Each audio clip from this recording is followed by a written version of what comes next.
You got to give them shouts out for that. So total team effort, from the Golden State Warriors. Got to be happy for some of those guys, that's on that team. One guy, JaVale McGee, he was clown. He's a guy that got clowned in the league. Now, hey, if you're going to clown him, you got to clown him as a champion. So shouts out to JaVale McGee.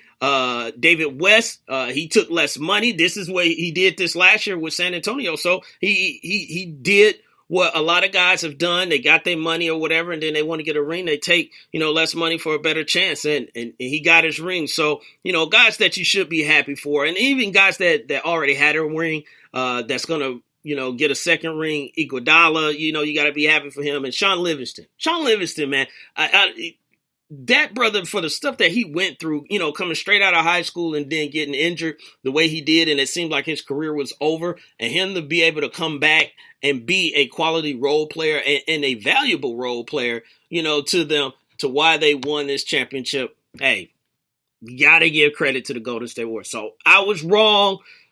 Other people was right. Like I said, I had the Cavs in 7. It didn't work out that way. So unfortunately, it is what it is. There's a lot of Cleveland Cavalier fans that's going to be upset out there. They're going to start talking about, it's set up and, the Warriors cheated and, and all this. Stop it.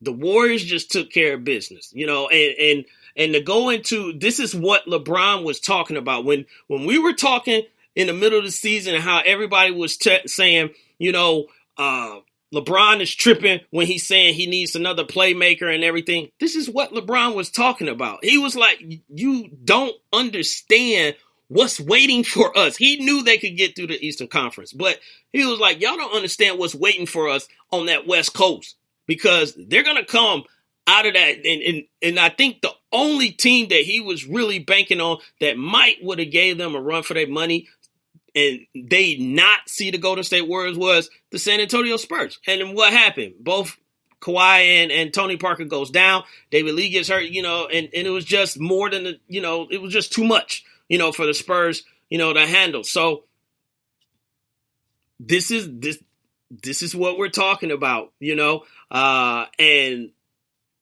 Golden State re-up. I think a lot of people, even myself, because I really thought that them getting rid of the guys like Harrison Barnes and, other bench players, Harrison Barnes was starting, but I mean, other bench players that was off that team to make room for KD. I really thought that was going to mess up, the chemistry or it was going to take them a while or whatever, but they came right out the gate kicking butt. So again, Golden State Warriors are your 2016-2017 NBA champs. Now, what goes on from here is the question. And I want to send shout outs to my man, JB Jennings, who just jumped in the building. What's up, JB?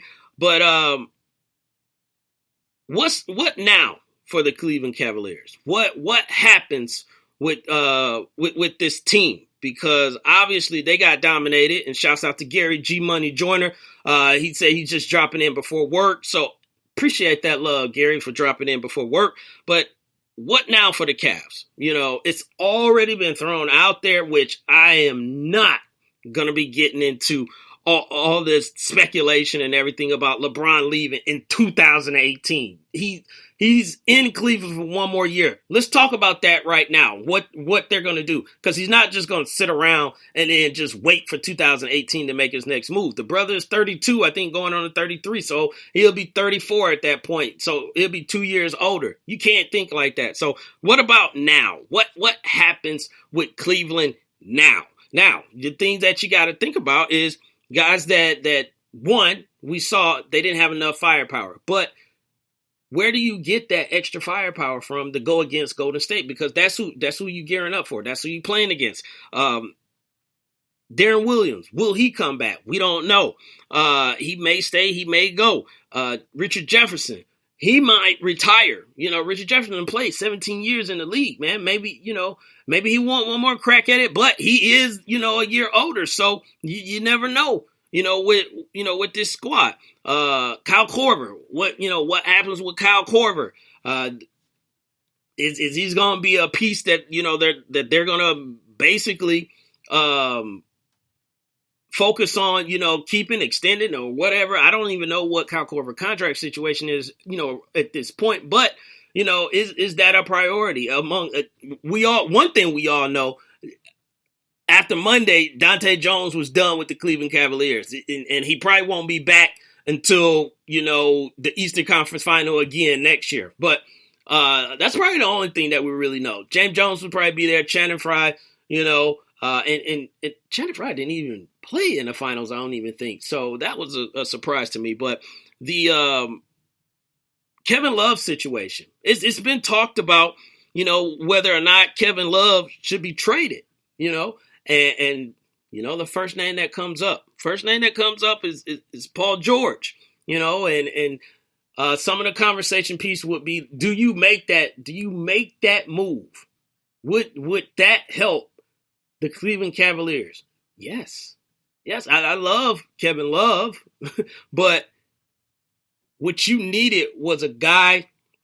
You still need rebounder, because Kevin Love was giving you rebounds on some of those games, but you need that offensive firepower, like LeBron was saying, like you see with Golden State. You see KD firepower as far as like score, Steph firepower, Clay firepower, Draymond can be, but he's a guy that's hustle on the defense, as well. And then you got guys coming off the bench like Iguodala, firepower. So that's what they're trying to do. Well, that's what they should be doing. They should be trying to match firepower.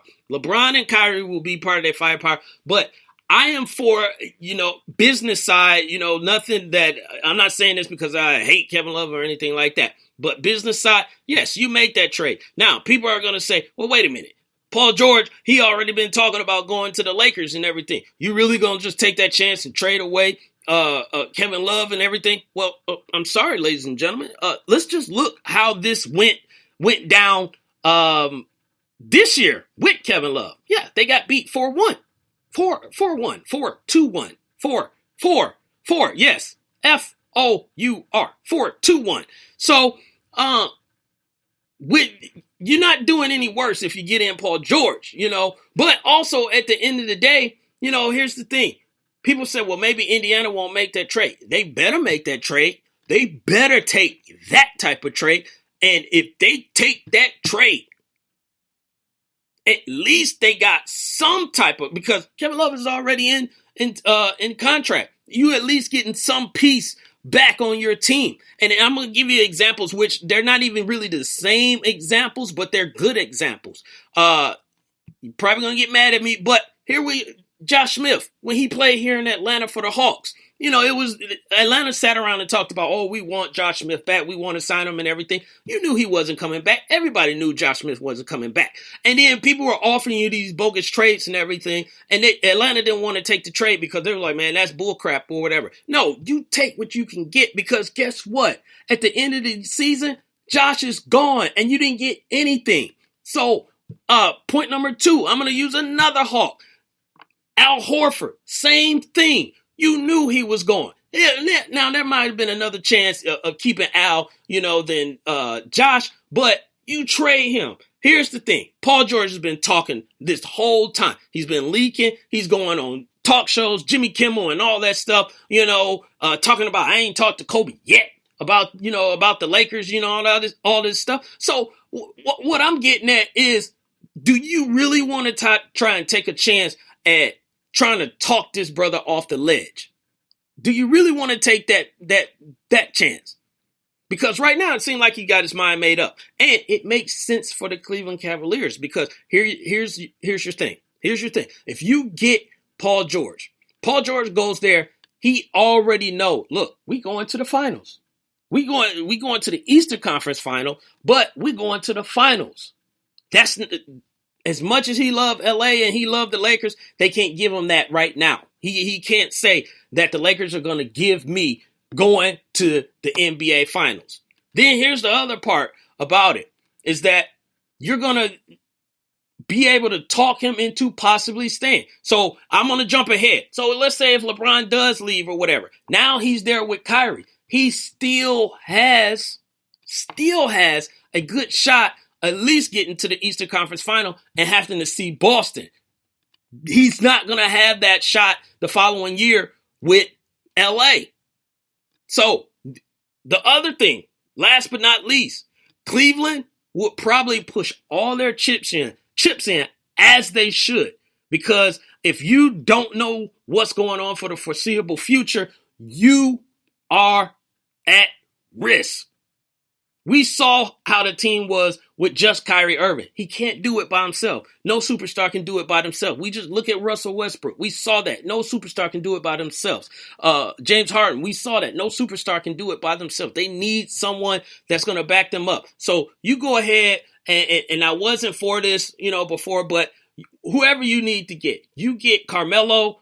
That probably would be ideal, or you get, D-Wade. Maybe he'll leave Chicago and come to Cleveland or whatever. But you push in all the chips for that final run.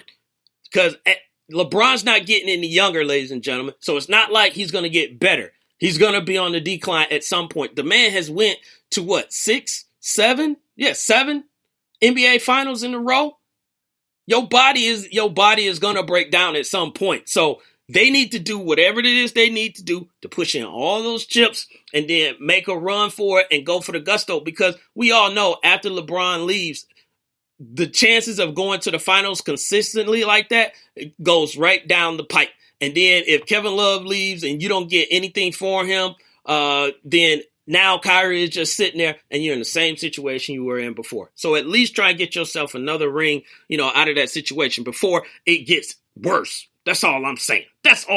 So, ladies and gentlemen, again, you're listening to the Wait a Minute Show, and I'm your man, Jelani JB Bodie. And I didn't say this at the beginning of the show. I forgot. So please forgive me. But on this show, it is interactive. And it's not just me talking. So people jumping into the chat will give their opinions. People in the chat will chat back and forth. So make sure, if you don't have a profile already, all you got to do is go to Spreaker, and that's speaker with an R, Spreaker.com, and then listen to the show, and then create yourself a profile, give yourself a nickname, whatever it is that you want, and then you can jump into the conversation with me or any of the other listeners that's in the, on this show. So shouts out, I already shouted out JB Jennings and Gary G Money Joyner. Shouts out to my man Kesey, who'll be on Thursdays, kicking it with Kesey. That's 9 p.m. Eastern Standard Time on Thursday. So, ladies and gentlemen, tomorrow, make sure you come right back here to SME and you listen to my man Kesey. Shouts out to Chief Rocker Jersey Vern, who is in the building as well. Chief Rocker, he does a recap show on Mondays at 1 p.m. also on SME. So check that out. So shouts out to Chief Rocker in the building. And, ladies and gentlemen, this brother, I shouldn't introduce him, but I am anyway. This is Lopan's biggest nemesis, and this is why Lopan talks louder now. Indeed. Yeah, Lopan, he's got some bass in his voice now because Big L is in the building, but shouts out to Big L, Lopan's biggest nemesis. And I must say, Big L, let's keep it clean. Let's keep it clean in here. Big L has already said, I told you so. KD is the finals MVP. So Big L's been talking about KD. Him and Victor Morrow been going back and forth. And Big L seems to think he is, Nostradamus or however you want to call it, but he called it. So yes, KD showed out. KD is the MVP. So Big L will be talking mad trash all summer long. So you're just going to have to, get used to it. Big L, see, Big L already said, Lopan, don't indeed me, son. Hey, Lopan, what you got to say to that? Indeed. So he just indeed you again, son. So I told y'all, we're going to keep it positive in here, man. Let's keep it positive. So Big L's already saying, LeBron is gone after next year. We will talk about that when the time is right, Big L. I just don't think right now is really, something that we need to focus on. He got another year. Let's see what he can do in that year. And then maybe as we get closer, to the end of that season, then we get into the speculations. But Big L, I will say this though. Your assessment is I'm not going to say you're off on that, because I've said this before. LeBron is all about his business. LeBron is all about trying to win. LeBron is, he accomplished. He kept his promise. He came back. He gave him a ring, and